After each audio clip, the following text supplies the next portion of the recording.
Roses for Mama by Janette Oak. Chapter 25. One More Memory. In a way, Sarah got her wish.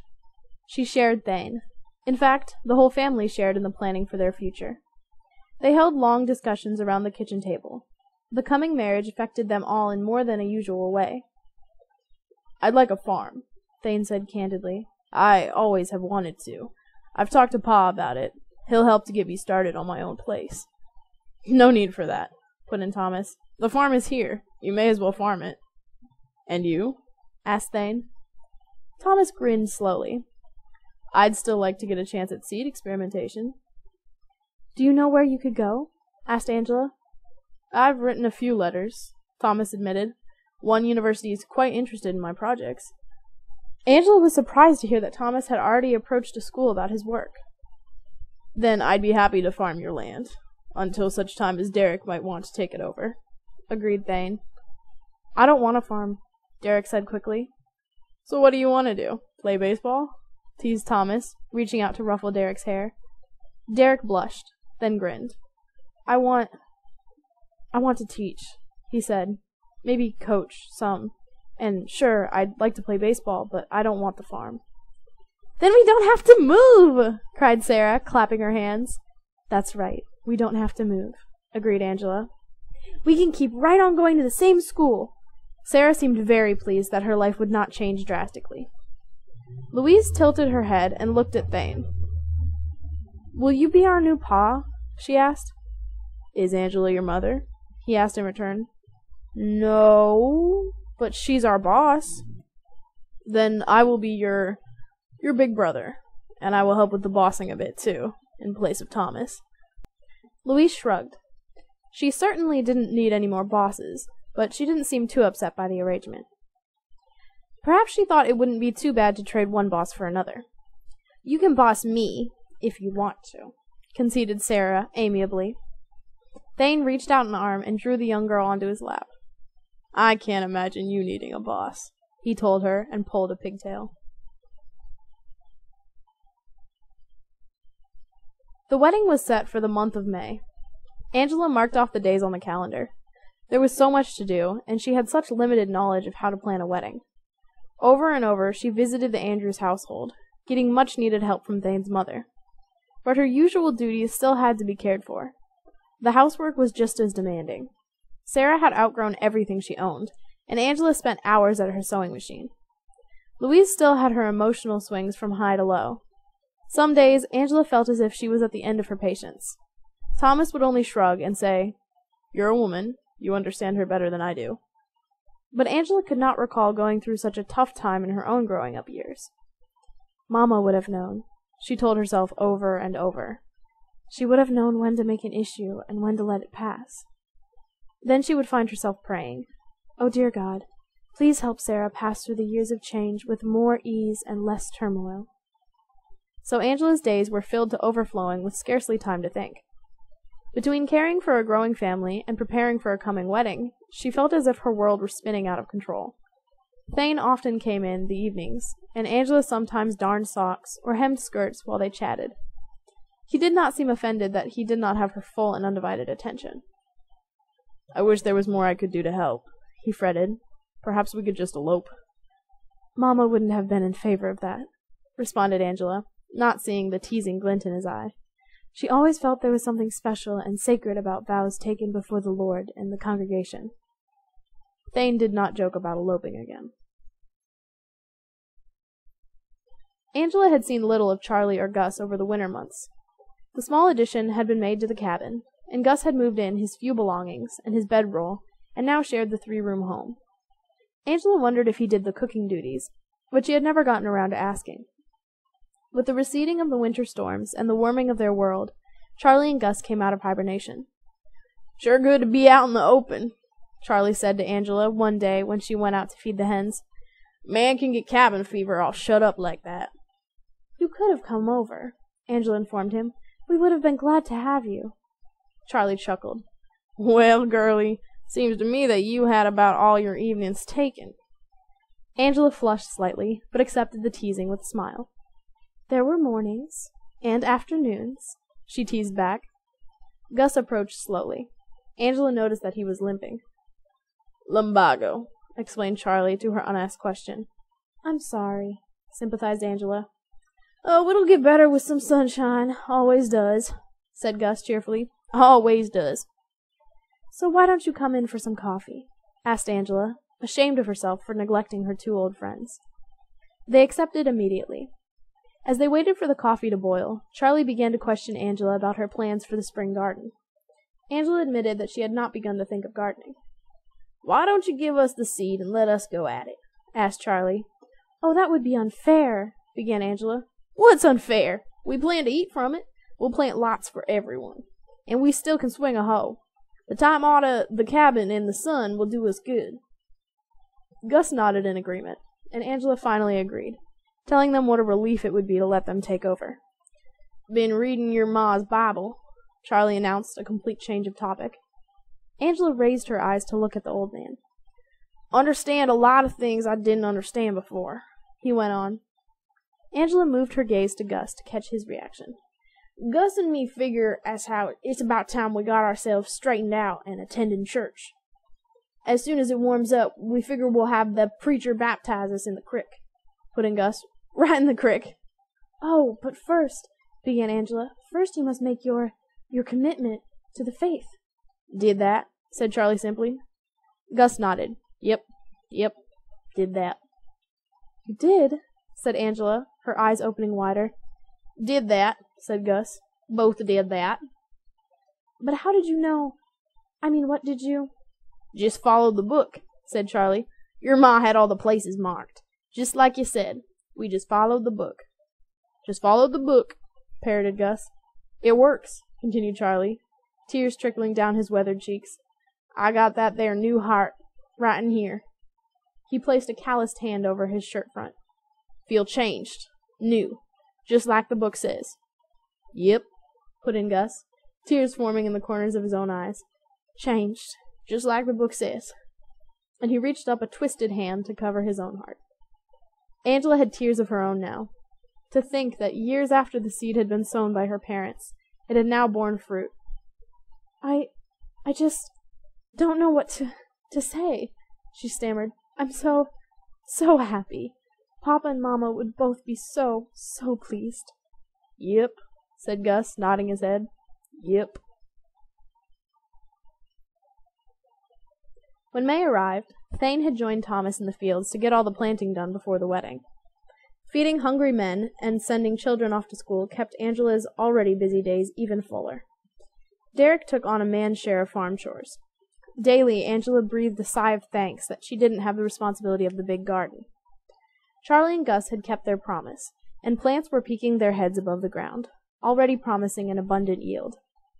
Thane and Angela had little time to themselves, but they promised to make up for it in the years ahead.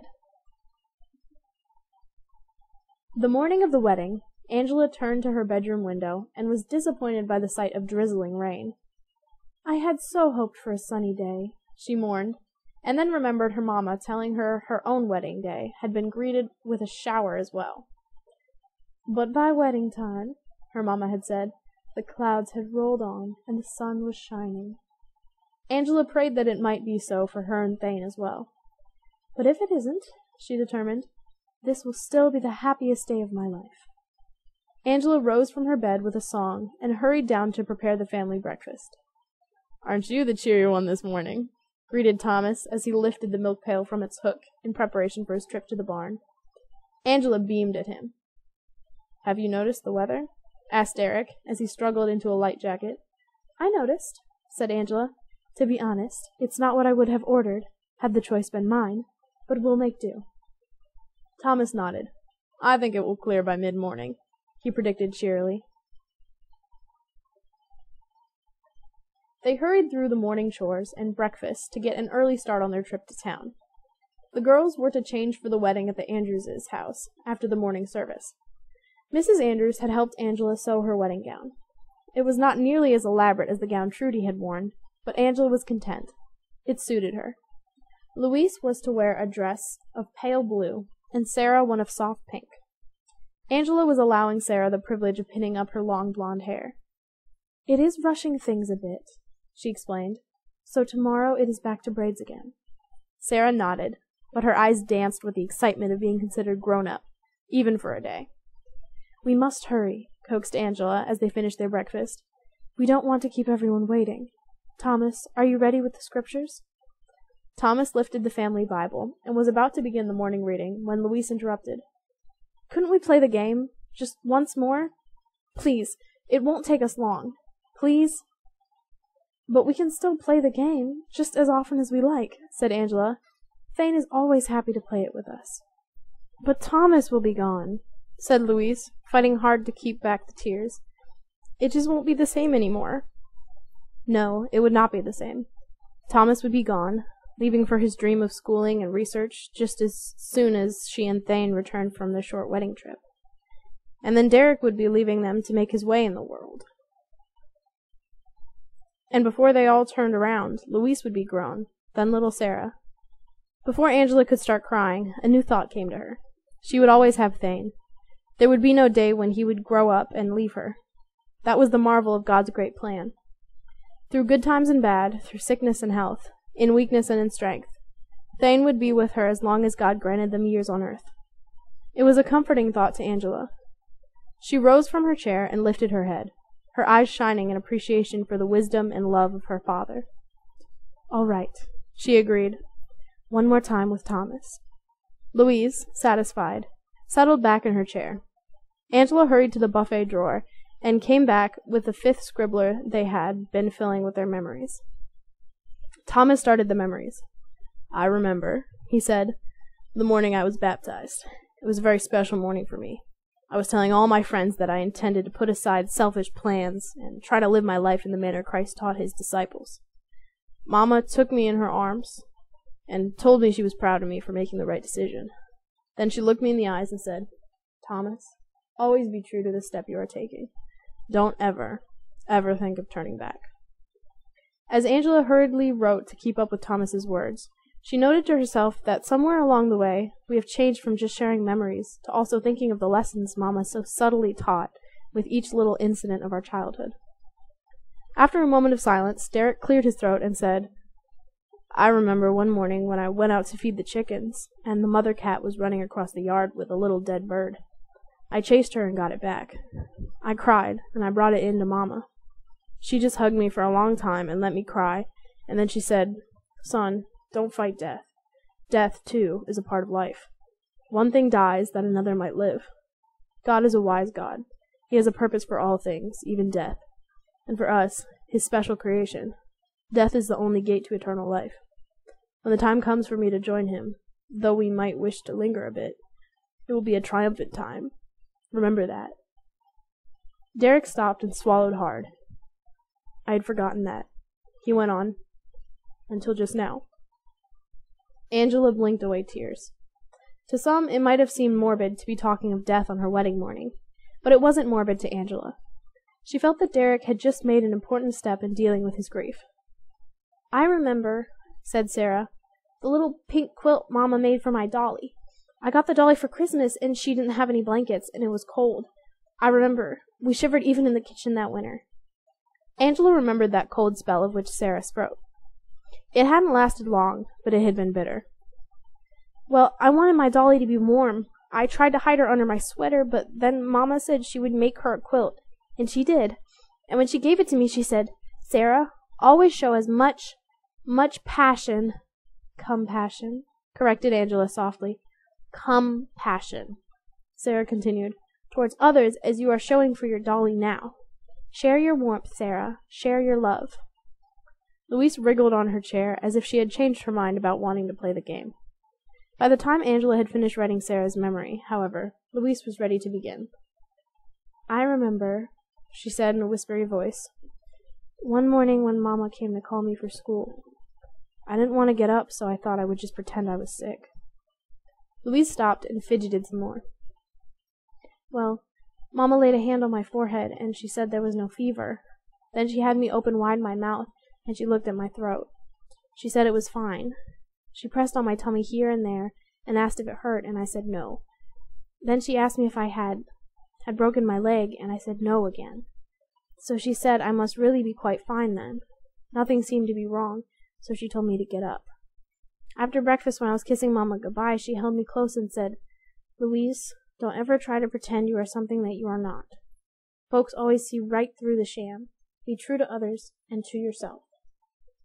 Louise paused for a moment, and then admitted softly, "Sometimes it's still hard for me not to pretend, a little, but I'm trying to learn."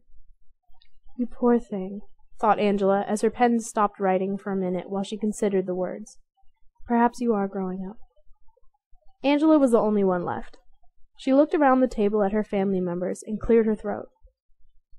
"I remember," she began with trembling voice, "when I was about 10 years old. Mama was sick in bed, and I was sent to the field to take lunch to Papa.